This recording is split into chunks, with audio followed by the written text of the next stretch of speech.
Question number 3. Tennessee ranks very low in terms of education. What plans do you have for education in Nashville to improve it? We've made a lot of progress. As I said in my opening remarks, in K through 4, by lowering class sizes, by having reading specialists, we've improved reading scores dramatically. We need to continue that progress all through the system. And that's going to require a commitment to providing adequate resources, and it's going to require leadership to say that we'll get the resources there where they need to be. And I will provide that leadership.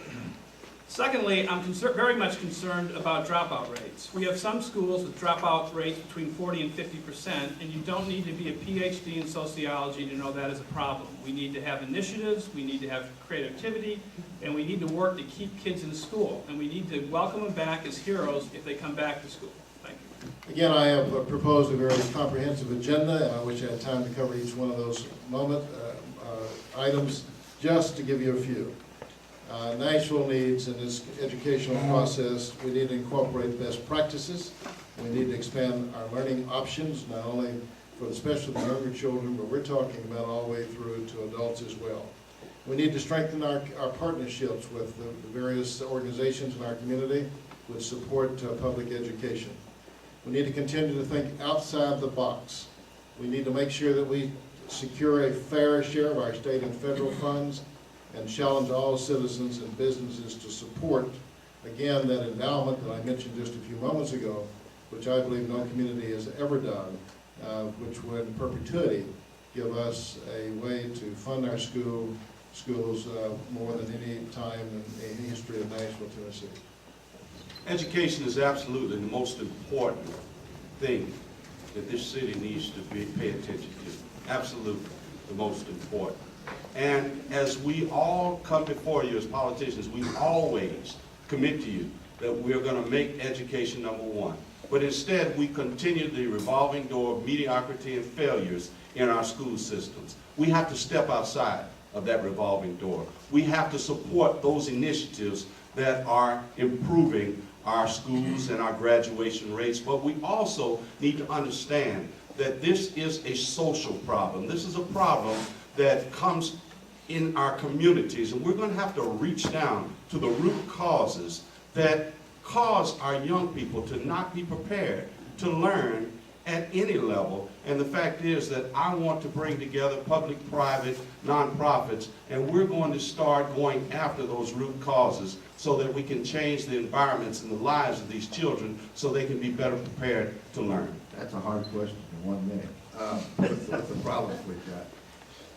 First of all, in my administration, I will raise the graduation rate by 10% the first year. I have already met with several of the Board of Education members and laid out my plan, and they say, wow, that'll work. And we will make it work. It's a simple process. But anyway, we need more comprehensive classes in schools. We need to refocus the students that are not going to college to comprehensive classes, giving them something to do when they get out of school. We've got to keep them in school is the first thing. We've got to focus them to want to come to school. Now, one incentive we're going to do, there's a lot of kids out there that their parents draw checks on those kids. Let me tell you, if they draw a check on that kid and the kid's not in school, we're going to attach that check. You're not going to get a government check if your kid's not going to school. That's the first thing we're going to do. The minute's up. Thank you. I've been on the council now for 8 years, and during those 8 years, we've increased school funding by over $170 million a year for the operating budget. That's a clear indication of my commitment to making this school system work better. But money isn't the only thing that the school system needs. We have made progress in K through 4, but we now need to get focused on our middle schools. We need some single-gender education schools, and I'm glad that Dr. Garcia is now thinking about 2 single-gender education schools in East Nashville. We need to expand the role of charter schools to where they make sense in this community. We don't need them to overrun the system, but charter schools are going to play a key role. We need to make sure that we have a year-round school for middle schools. We need to make sure that the mayor works hard to help the school board and the director of schools make progress community-wide. We need to fund first education every year. We need to get rid of the line that people say we need more money for schools. Schools should get funded first in every budget. I'm committed to doing that every year as mayor. Thank you. What is your opinion of vote by mail? Specifically, would you advocate Davidson County as one of the pilot locations for it in Tennessee? Well, I know the DFA is pushing vote by mail, and I think that would get us, what is so bad is we have 375,000, something like that, voters in Nashville, and only 100,000 of them vote in most elections. This election, who knows, we may not have 50,000 people vote this election. We're hoping so, we're pushing. We need 100,000 people to vote. We need more than that to vote, because it's your right to vote. Your right to tell us who you want to elect in office. I think that if we can vote by mail would be great as long as we can document, and I think the DFA is working on it very hard to show that they can document that the right person is voting. And as long as we can make the right documents, I think it will be the greatest thing that ever happened. That and internet voting. Of course, a lot of people don't have internet service, they can't. So voting by mail, I think is where we need to be. Thank you. We're in a time where our citizens are not participating in this right, the voting, across this nation, locally, and everywhere else. And as I talked about the revolving door of mediocrity and failure in education, I believe we have that same revolving door as it relates to voting.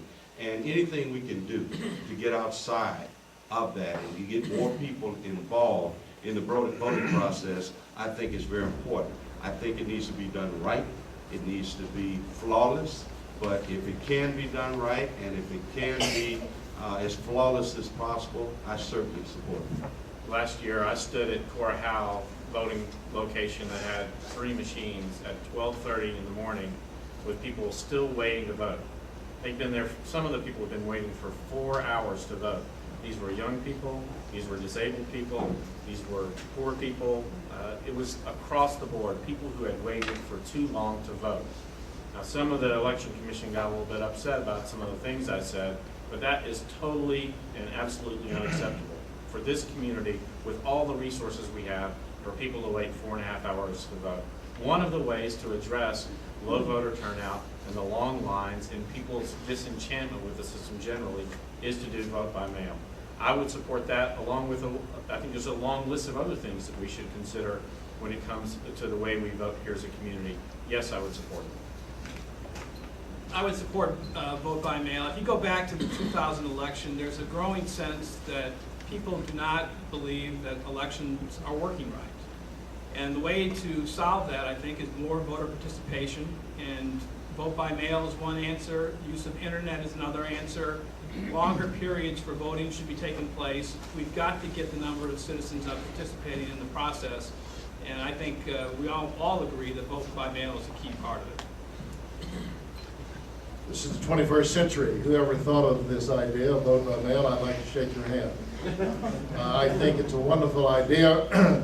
Again, technology, the changing of America, the way we do business, the way we do our homes, the way we do our community, certainly pushes this kind of agenda. I would support it greatly. Thank you. And thank you, gentlemen, for joining us.